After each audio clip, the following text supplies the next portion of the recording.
Hi welcome back. ഇന്നത്തെ നമ്മുടെ recipe നല്ലൊരു ചോക്ലേറ്റ് കേക്കിൻ്റെ റെസിപ്പിയാണ്. നിറയെ ചോക്ലേറ്റ് സോസൊക്കെ ഉള്ള നല്ലൊരു ചോക്ലേറ്റ് കേക്കിൻ്റെ റെസിപ്പിയാണ്. പക്ഷേ ഉണ്ടല്ലോ, സാധാരണ ഞാൻ റെസിപ്പി ഇട്ട് വരുന്ന അത്രത്തോളം ഹാപ്പി അല്ല ഇത്തവണ. കാരണം എൻ്റെ കേക്ക് ചെറുതായിട്ടൊന്ന് പാളിയിട്ടുണ്ട്. അതുകൊണ്ട് തന്നെ നല്ലൊരു കേക്കിൻ്റെ റെസിപ്പി പ്രതീക്ഷിച്ചിട്ടാണ് ഇത് ഓപ്പൺ ആക്കിയിട്ടുണ്ടെങ്കിൽ കാണാനിരിക്കുന്നതെന്നുണ്ടെങ്കിൽ നിങ്ങൾ പൊയ്ക്കോളൂ. കാരണം നിങ്ങൾ പ്രതീക്ഷിച്ച രീതിയിലുള്ള ഒരു റെസിപ്പിയല്ല നിങ്ങൾക്ക് ഫൈനൽ റിസൾട്ടല്ല കിട്ടുന്നത്.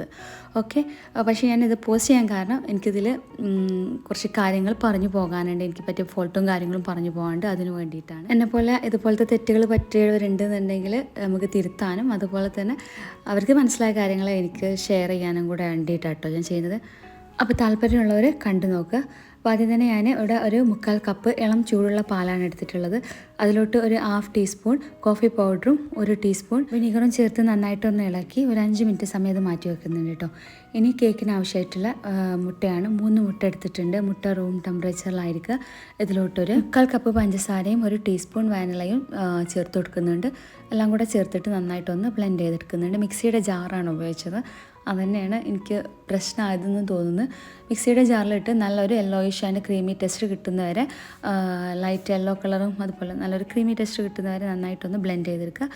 ഇതിലോട്ട് ഇനി ഒരു 1/4 കപ്പ് ഓയിൽ ചേർത്ത് കൊടുക്കുന്നുണ്ട്. അതുപോലെ തന്നെ നമ്മൾ നേരത്തെ റെഡിയാക്കി വെച്ചിട്ടുള്ള ആ ഒരു ബട്ടർ മിൽക്കിൻ്റെ മിക്സ് ഇതിലോട്ട് ചേർത്ത് കൊടുക്കുന്നുണ്ട് കേട്ടോ. അപ്പോൾ എന്നിട്ട് നന്നായിട്ടൊന്നും കൂടെ കുറച്ച് നേരം ബ്ലെൻഡ് ചെയ്തെടുക്കുന്നുണ്ട്. അപ്പോൾ ഇനി ഇവിടെ റെഡിയാക്കുന്നത് ഡ്രൈ ഇൻഗ്രീഡിയൻസ് ആണ്. അതിന് വേണ്ടിയിട്ട് 1/2 കപ്പ് മൈദപ്പൊടി എടുത്തിട്ടുണ്ട്. പൊടികളെല്ലാം ഞാൻ തരിച്ചാട്ടോ എടുത്തിട്ടുള്ളത്. അതുപോലെ തന്നെ 1/4 cup cocoa powder, 1 teaspoon baking powder, ഒരു പിഞ്ച് ഉപ്പും ചേർത്ത് ഈ പൊടികളെല്ലാം ഒന്ന് നന്നായിട്ട് മിക്സ് ചെയ്തെടുക്കുന്നുണ്ട് കേട്ടോ. എന്നിട്ടിത് ഇനി മിക്സിയിലിട്ടിട്ടാണ് ഞാൻ ഈ അടുത്ത സ്റ്റെപ്പ് ചെയ്തത്. അതുതന്നെയാണ് എൻ്റെ ഫോൾട്ട് എന്ന് എനിക്ക് തോന്നുന്നു. കൂടുതൽ ടൈം മിക്സിയിൽ ബ്ലെൻഡ് ചെയ്ത സമയത്ത് ഗ്ലൂട്ടൻ ഫ്രീ ആയിട്ട് കേക്ക് ഡെൻസ് ആകാനാണ് കാരണം. അപ്പോൾ അത് ഈ ഒരു സ്റ്റേജ് ഒഴിവാക്കുന്നതാണ് നല്ലത്. നമ്മൾ മുട്ട നന്നായിട്ട് ക്രീമി ടെക്സ്ചറായി കഴിഞ്ഞാൽ പിന്നെ പൊടികൾ സാവധാനമായിട്ട് അതിലിട്ട് ജെൻ്റലി ആയിട്ട് ഫോൾഡ് ചെയ്തെടുക്കുന്നതാണ് നല്ലത്. ഇങ്ങനെ കൈ കൊണ്ട് ഒരു സ്പാച്ചുല വെച്ചിട്ട് അതായിരിക്കും ബെറ്റർ. ഇതുപോലെ ഞാൻ ഫസ്റ്റ് ടൈമാണ് ഉണ്ടാക്കുന്നത്. ഞാൻ പല വീഡിയോസിലും കണ്ടപ്പോൾ അങ്ങനെ ചെയ്തു നോക്കിയതാണ്. എനിക്കറിയില്ല, ഞാൻ വിചാരിക്കുന്നത് കേക്ക് ചെറുതായിട്ട് പണി കിട്ടാൻ കാരണം ഈ ഒരു സ്റ്റെപ്പാണെന്നാണ് തോന്നുന്നത്. അപ്പോൾ ഇതാ നമ്മൾ റെഡിയാക്കി വെച്ചിട്ടുള്ള പൊടികളെല്ലാം മിക്സിയിലിട്ടിട്ട് ഞാൻ ജസ്റ്റ് ഒരു മിനിറ്റിലേറെ സമയം ഞാനത് ബ്ലെൻഡ് ചെയ്തിട്ടുണ്ടാവും. ഞാൻ 2 വട്ടമായിട്ട് ഇട്ടതാണ്. പിന്നെ ഇതാ സെറാമിക്കിൻ്റെ ട്രേ ആണ് ഒന്ന് എടുത്തിട്ടുള്ളത്. അതിന് ടെമ്പറേച്ചറിനെ ബാധിച്ചോന്ന് എനിക്കറിയില്ല. ഏതായാലും അത് പ്രീ ഹീറ്റഡ് ഓവനിൽ 180 ഡിഗ്രിയിൽ ഒരു 20 മിനിറ്റ് സമയം വെച്ചിട്ടുണ്ടായിരുന്നു. അതിൻ്റെ ഇടയ്ക്കൊന്ന് കേക്കൊന്ന് ചെക്ക് ചെയ്യാം കേട്ടോ.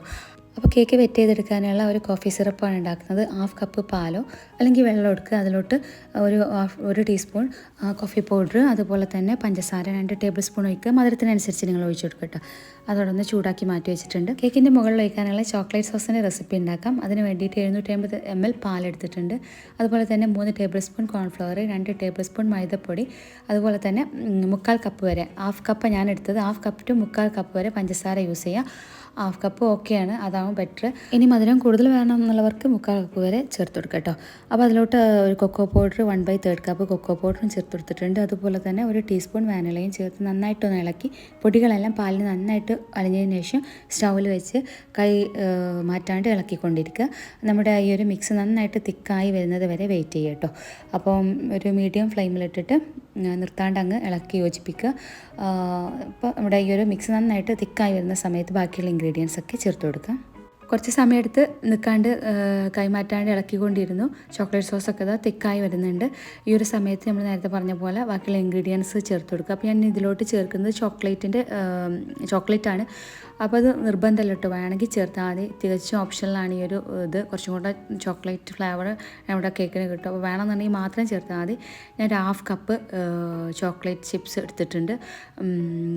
അപ്പോൾ അത് ഇതിലോട്ട് ചേർത്ത് നന്നായിട്ടൊന്ന് മെൽറ്റ് ആകുന്നത് വരെ ജസ്റ്റ് വെയിറ്റ് ചെയ്യുക. അതിലോട്ടൊരു ടേബിൾ സ്പൂൺ ഓയിൽ എടുത്തിട്ടുണ്ട്. അതുപോലെ തന്നെ 1 ടേബിൾ സ്പൂൺ ബട്ടറും ചേർത്ത് കൊടുക്കുന്നുണ്ട്. എല്ലാം ചേർത്ത് നന്നായിട്ടൊന്ന് മിക്സ് ചെയ്യുക. ബട്ടറൊക്കെ നന്നായിട്ട് മെൽറ്റ് ചെയ്യുക. ബട്ടറും ഓയിലൊക്കെ ചേർക്കുന്ന സമയത്ത് നമ്മുടെ ഒരു ചോക്ലേറ്റ് സോസിന് നല്ലൊരു റിച്ച് ആൻഡ് അതുപോലെ തന്നെ നല്ലൊരു ഗ്ലോസി ലുക്കൊക്കെ കിട്ടും. അപ്പോൾ അതെല്ലാം കൂടെ ചേർത്ത് നന്നായിട്ടൊന്ന് മിക്സ് ചെയ്തതിന് ശേഷം തണുക്കാൻ വേണ്ടിയിട്ട് മാറ്റി വെക്കുന്നുണ്ട്. ഇനി ഇതാണ് നമ്മുടെ കേക്കിൻ്റെ ഫൈനൽ ലുക്ക്. അതിതാ ഇങ്ങനെ ചെറുതായിട്ടൊന്ന് ഡെൻസായി വന്നിട്ടുണ്ട്, നടുഭാഗം സിങ്കായി പോയിട്ടുണ്ട്.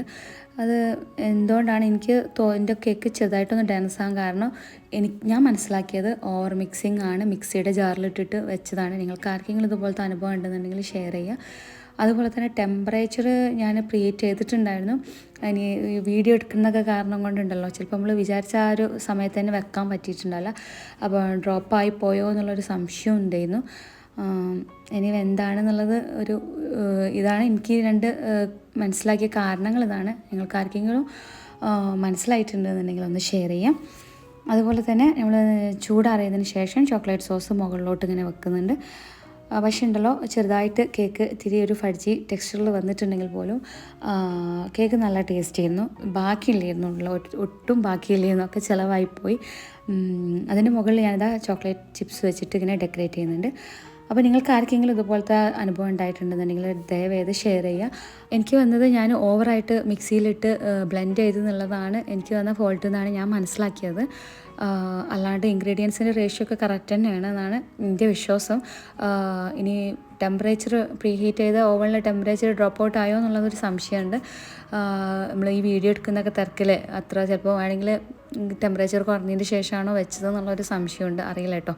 അതെനിക്കൊരു സംശയമാണ്. ഏതായാലും ഇതാണ് ബലമായ വിശ്വാസം. മിക്സിയിലിട്ടിട്ട് ഓവറായിട്ട് ബ്ലെൻഡ് ചെയ്ത് പോയി തന്നെയാണ്. ഞാൻ ഈ ഉണ്ടാക്കുന്ന സ്റ്റെപ്പിൽ ആർക്കെങ്കിലും എന്തെങ്കിലും തെറ്റ് കാണിക്കാനുണ്ടെങ്കിൽ കാണിച്ചു തരിക. അല്ലാണ്ട് ഇൻഗ്രീഡിയൻസ് ഒക്കെ കറക്റ്റ് റേഷ്യോയിൽ തന്നെയാണ് എടുത്തിട്ടുള്ളതെന്നാണ് ഞാൻ വിശ്വസിക്കുന്നത്. ടേസ്റ്റിലൊന്നും ഒരു കുറവില്ലായിരുന്നു കേട്ടോ. പക്ഷേ ഉണ്ടല്ലോ, നമ്മൾ പ്രതീക്ഷിക്കുന്നത് എന്താണ്, സ്പോഞ്ച് ആയിട്ടുള്ള ഒരു ടെക്സ്ചർ ചെയ്യുന്നു. അത്ര തന്നെ സ്പോഞ്ച് ആയിട്ടുള്ള സ്പോഞ്ച് കേക്ക് ഒന്നും അല്ലെങ്കിൽ പോലും, പക്ഷേ ഇതൊരു ഡെൻസ് ടെക്സ്ചറിലാണ് വന്നിട്ടുള്ളത്. എങ്കിലും മുഴുവനായിട്ട് തന്നെ കഴിച്ചു പോയി, ഒന്നും ബാക്കിയില്ലായിരുന്നു. ഇനി നിങ്ങളുടെ കമൻറ്റ് അറിയിക്കുക, എന്താണ് മിസ്റ്റേക്ക് എന്നുള്ളത് അറിയിക്കുക കേട്ടോ.